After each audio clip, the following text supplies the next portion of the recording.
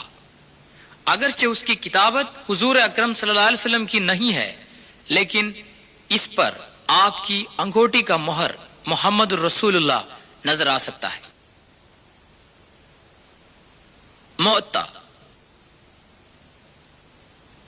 بلاد شام کے شہنشاہ ہرقل کے گورنر کے پاس حضور نے ایک قاصد بھیجا۔ 1000 کلومیٹر گھوڑے پر اکیلے سوار ہو کر تپتے صحراؤں اور وادیوں سے گزر کر حضرت حارث بن عمیر الازدی رضی اللہ عنہ 629 عیسوی میں معطا پہنچے اور گورنر کو حضور کا خط دیا۔ اس نے غصے میں آ کر آن حضرت کے قاصد کو بے رحمی سے مار ڈالا۔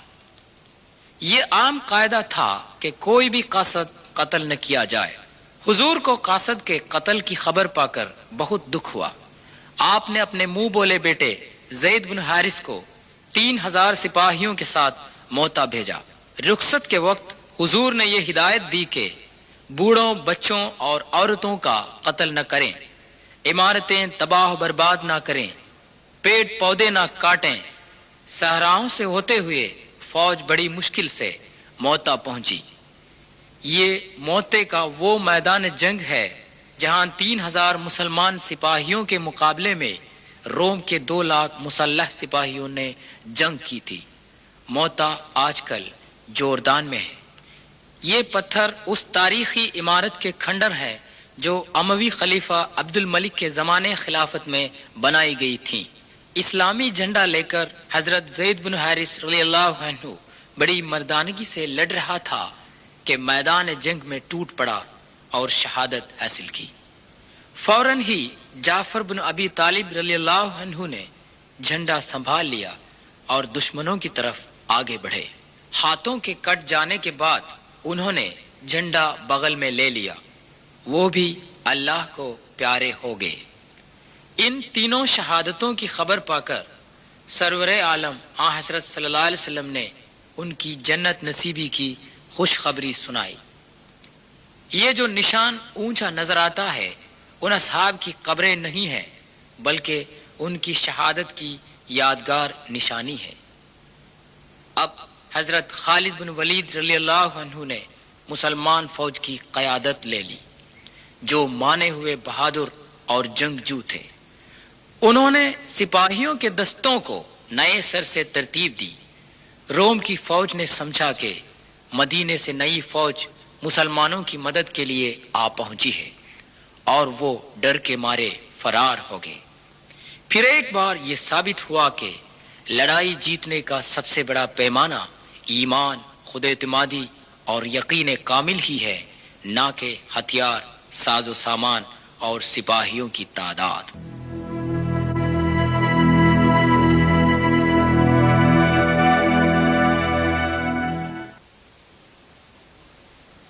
فتح مکہ۔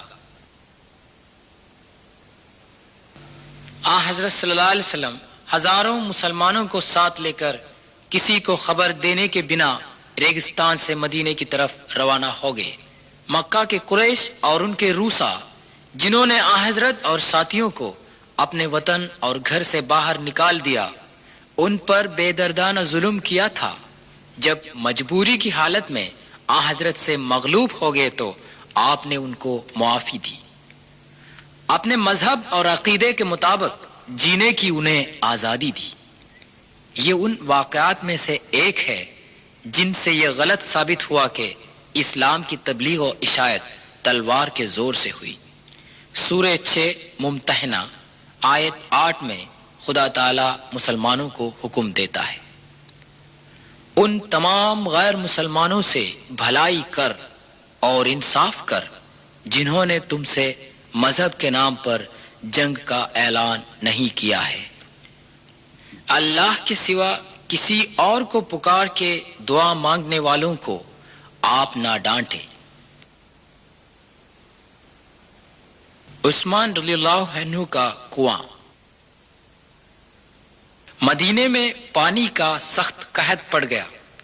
روما جو ایک یہودی تھا، محض اسی کے کنویں میں پانی تھا۔